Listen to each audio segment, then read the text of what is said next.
She walked down the aisle, heart racing, legs wobbling, breath fumbling, but she kept moving. Her eyes were focused on her groom, stood stage left with his suit tailored to perfection. She didn't even glance behind her to see who was holding the tail of her silver dress. She just trusted that she would get to her destination as practiced. Heart racing, legs wobbling, breath fumbling. For a second, she wondered whether there was a drum hidden in the depths of her chest, beating to an upbeat rhythm. She couldn't even hear the sound of the music around her. Eyes surround her, staring her down, and yet she didn't even notice. If her vision was a knife, it would have cut through the air that separated her and her groom. See, they'd practiced this procession over and over again. The speed of the walk, the order of the ceremony, the placement of the guests, and being the peculiar person she was, she had it all down to a T. Planned down to a T, memorized down to a T, but he was the only thing on her mind. In this very moment, the thoughts of order, of seats, of protocol didn't even cross her mind, her and her groom. Right now, to them, those are the only forms of existence in their little world, and as they looked at each other, they felt moisture cloud their eyes locked with no sign of a key. He sniffled a bit, but tried to hold it in. He could feel his breath shallow and fast as he attempted to control his emotions. He was so utterly focused, he couldn't even smell the sweet scent of the flowers being thrown at the feet of his bride. His bride.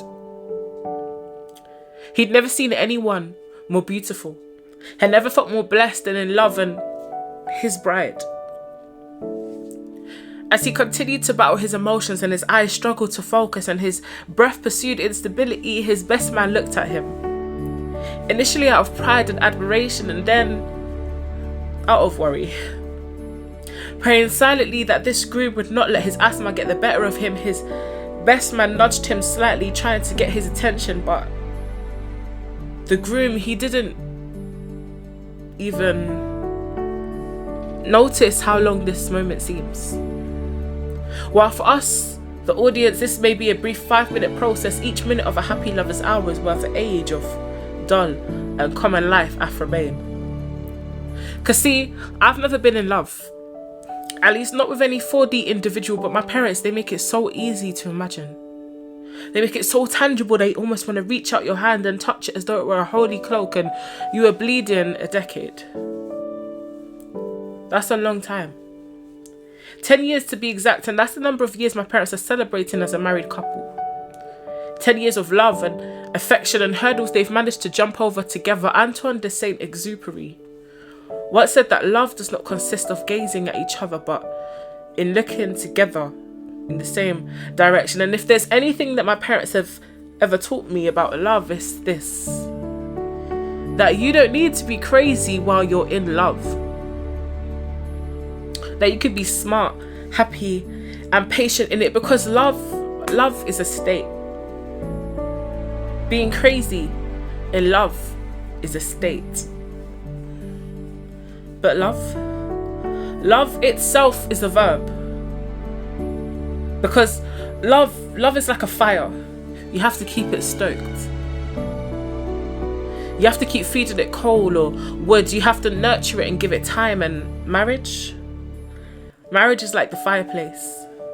Not every single one has a fire burning, but without a fireplace is like an empty shell. But my parents have the fire. And on that day 10 years ago, it was evident to see. As they continued to gaze lovingly at each other, longingly at one another, only breaking their staring contest to collect their rings, it was so clear that they were in love. That they share the type of love that makes warmth trickle down your spine until even your toes begin to tingle. The type of love that you read about in fairy tales. The type of love that engulfs you in its heat. And when love runs so deep like that, you may now kiss the bride. It's no longer just a kiss. It's now the place where heaven and earth meet. It was like they broke a spell. It was like one was Sleeping Beauty and the other was a prince, a lover's kiss. It was like they broke a spell. Suddenly their senses awoken again, and the cheers, they could hear it. The flowers, they could smell it, and the decorations of the ceiling of the Methodist church, they could see it. It was like a magic spell had been undone. But I guess love is kind of like that.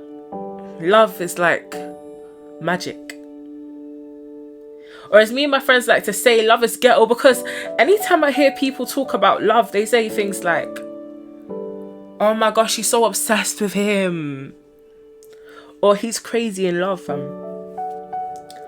Or if you like to read novels like I do, they like to use the term infatuated. People talk about love as though it were a curse, as though the idea of love were parallel to being cuffed, and love made you a prisoner to your own emotions. But my parents taught me that that's not the case. That you don't need to be crazy in love. That in a strong marriage,